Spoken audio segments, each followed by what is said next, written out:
Sua noite com muita informação. Movimento na Rádio Jornal.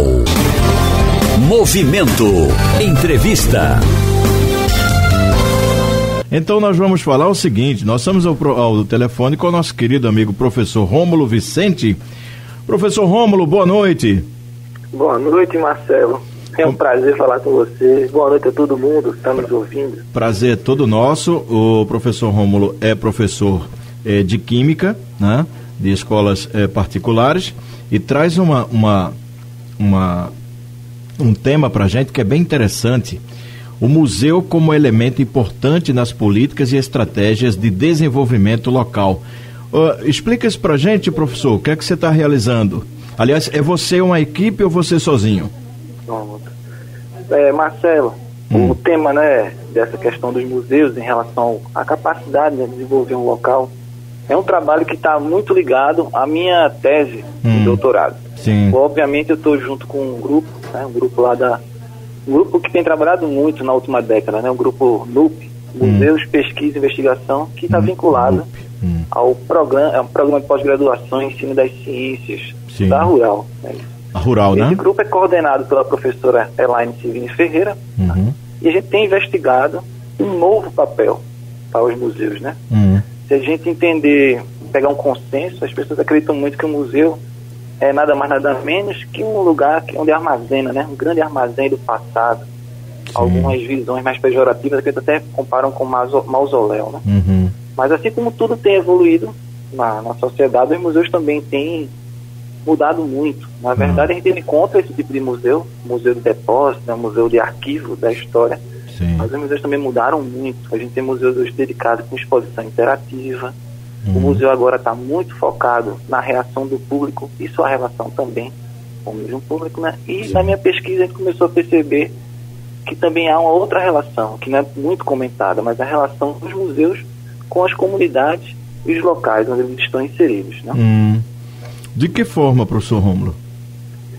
A gente tem, isso depende muito do tipo de investimento que é feito, né, no museu. Sim. A gente tem no mundo inteiro vários exemplos, né, onde você tem museus que conseguem impactar um bairro, né, muitas vezes uma região, e museus que conseguem mudar a dinâmica de uma cidade por completo. Se a gente for usar, por exemplo, o exemplo do museu em Bilbao, né, um museu conhecidíssimo, o Guggenheim.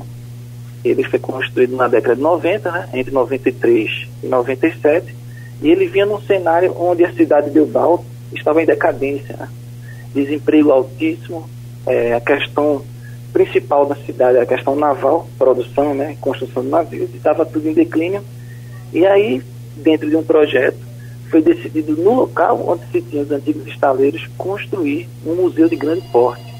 Aí, quando você tem acesso o contato com o povo de Bilbao, né, tem palavras do tipo Bilbao, depois do museu, o Guggenheim, entrou no mapa mundi. Você sai de uma situação adversa, de desemprego, decadência, né, de desânimo, e consegue, por exemplo, ter em 2016 1 milhão de pessoas visitando exclusivamente o museu. Muito bom.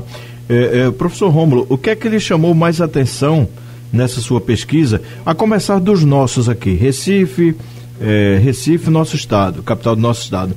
O que é que chamou mais sua atenção, tanto de forma positiva quanto negativa, né? O que pode ser melhorado, Rômulo? A minha vida como professor e pesquisador, ela está muito ligada aos museus de astronomia. Né? Se a gente para um pouco para analisar que Recife, né? Não Recife não, vou ser menos específico, né? Toda a região metropolitana, ela tem uma carga cultural histórica muito intensa. E não é barrismo não, se você comparar com as principais cidades do mundo, a gente, em matéria, né, de, vamos dizer assim, cultura e história, a gente está em pé de igualdade com as maiores cidades. Aí o ponto negativo é você ver todo esse potencial no Recife sendo desperdiçado. Né? Como, por exemplo, eu vou dar 2 exemplos aqui, voltados ao Museu de Ciência. Né? A gente tem ali no Parque do Jiquiá, ali próximo a São Martin, que eu passei 6 anos morando lá, né? Uma área que eu conheço bem, com muitas dificuldades, falta de estrutura, mas a gente tem lá um único exemplar da torre de amarração de dirigíveis no local, né? Onde foi construído no mundo. É um único exemplar. E lá chama, é como se o partido chamasse o museu, só que aí falta muita celeridade, muita energia, né, do poder público e até da iniciativa privada em abraçar essa ideia. No bairro da Torre, por exemplo, que tínhamos duas tecelagens, né, duas empresas de tecelagem. Uma virou um supermercado, mas o prédio da antiga fábrica da Torre, que até ligado, né, com o time do Torre, ali o Madeira Rubra, ele continua o prédio lá. E a gente tem aqui na Torre uma falta, né, não tem um local de entretenimento, e o museu iria resgatar toda essa história, né, que está se perdendo com o tempo. Poucas casas sobraram daquela época, né, da vida de trabalhadores. Poucos são aqueles que conservam a história. E aí o museu cairia como para guardar esse patrimônio e dar uma nova dinâmica. Esse é um ponto negativo, é que eu vejo. Rômulo, que outras lacunas a gente poderia preencher? Porque quando a gente fala da cultura pernambucana, ela é muito rica, né? A gente vê isso nas festas do ano, no Carnaval, no São João, no final do ano. A gente tem uma cultura absurda, enorme, de tanta coisa. Existem lacunas, poderíamos ter mais museus e em que área especificamente, se é que você acha que poderíamos ter mais museus aqui na nossa capital, Rômulo? Como eu falei, aquele exemplo que eu citei do Guggenheim, né? Esse grande museu, ele conseguiu repercutir com a multiplicação de outras instituições na cidade, né? O sucesso do museu fez com que outras instituições culturais começassem a emergir. E uma cidade que vivia basicamente da vida de navios passou a viver do turismo, né? E aqui a gente tem um potencial inimaginável, e principalmente na área da cidade, que é muito abandonada, né, na minha opinião, que é o centro do Recife. O centro do Recife ali tem um xodó, né? E quando fala assim museu, tem um xodó na minha vida, que fica ali exatamente entre a rua 1º de Março e a rua do Imperador, aquela esquina ali, no bairro de Santo Antônio. Ali foi construído no ano de 1689 o primeiro observatório astronômico das Américas e também o primeiro observatório do Hemisfério Sul, né? Na época dos holandeses, né? Maurício Nassau mandou construir e colocou a cargo disso Jorge Margraaf, que é contemporâneo de Kepler, contemporâneo de Galileu, e alguns autores dizem que ele era o mais apto a usar telescópio, né? Luneta, naquela época. Luneta era uma tecnologia de ponta.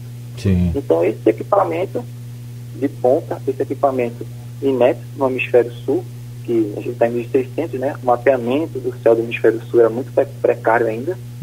E ele foi o primeiro observatório a serviço de um estado, tá? Tinha observatórios particulares, tinha um observatório na cidade de Leiden, que era da universidade onde Jorge Margraaf estudou, e ele foi o primeiro a estar com essa configuração de servir a um grupo, né? De servir a um governo.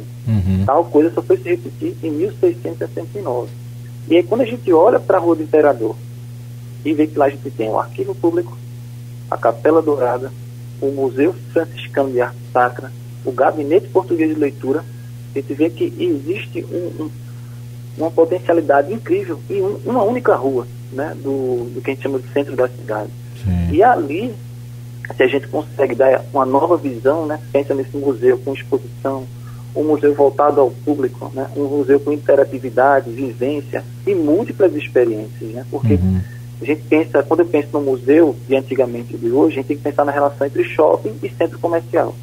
Como o shopping, né, prejudicou o centro comercial, e como hoje o nível de entretenimento que a gente tem, se o museu não se repensar, se o museu não bolar novas estratégias, ele vai sofrer muito com essa situação.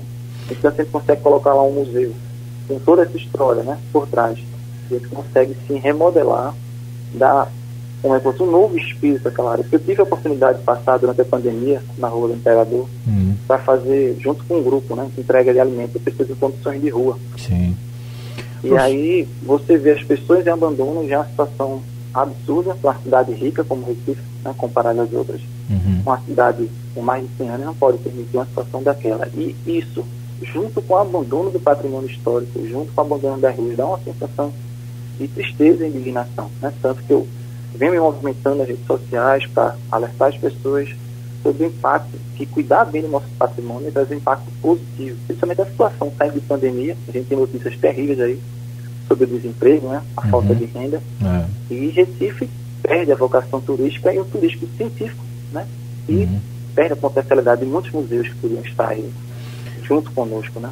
Professor Rômulo, Sim. Outra coisa que é interessante, a gente infelizmente não sente um grande interesse, né, de grande parte da população em relação aos museus. Isso aí deveria partir mais de quem? Um certo incentivo do poder público, das escolas ou das famílias. Qual a leitura que você faz sobre isso, sobre a nossa falta de interesse nos museus? A gente no Recife tem uma característica bem importante, né? Muitos museus públicos, né? Muitos museus controlados pelo Estado, pela Prefeitura e até alguns de nível federal. Então, diferente do que a gente encontra fora, que são museus que vivem quase por conta própria, né? Por fundos, por doações, por venda de souvenir, por venda de ingressos. Então eles conseguem montar uma agenda e conseguem entender o público como necessário para a sua existência, né? Quando a gente encontra um museu, por exemplo, eu passei quase 4 anos da minha vida estudando museus de ciência, museus que só funcionam em horário comercial, né? Museus que não abrem no final de semana, museus com horário bastante reduzido, que não oferecem um lazer a quem chega do trabalho, né? Eu estou no centro da cidade, está o trânsito apertado, eu queria dar uma visita, não tem, porque o museu está fechado. Então acho que essa dinâmica dificulta muito. O que seria interessante era reativar, né, a Federação de Museus, os museus dialogarem, entender as experiências que acontecem aí fora, né, tentar uma autonomia mais dos museus, um diálogo, entender que, por exemplo, hoje o museu, quando ele procura colocar suas exposições, não de acordo à visualização, mas para selfie, porque ele percebe que na rede social aquela exposição vai ganhar uma repercussão muito maior. A gente já tem comentários sobre considerar o visitante um microcurador, né? Ele vai fazer a curadoria da exposição, ele vai expor aquilo que ele acha interessante e fazer algo que teria um alcance regional, né? Em alguns casos ganhar alcance mundial, né? Quantos pontos turísticos a gente não conhece por fotos, né? Pessoas que tiraram. E hoje tem museus direcionados, então falta muito os museus de Recife entenderem essa nova dinâmica, né, que vem acontecendo. Essa questão dos museus virtuais, né, em tempos de internet, estamos em outra geração, em outro mundo, o mundo virtual. Como é que você vê os museus virtuais, professor Rômulo? Eu vejo com muitos bons olhos, né? Você vê agora que a gente tem um acervo nosso, que a gente perdeu no Museu Nacional, né, naquele acidente terrível. Sim. Parte daquele acervo só está disponível agora virtualmente, né? A gente pode dar um tour lá e aquelas peças de valor incalculável, né? Você não tinha como calcular o valor daquelas peças e agora foram consumidas pelo fogo, né? E também quando você programa uma viagem, pensando na questão econômica de um turista, né?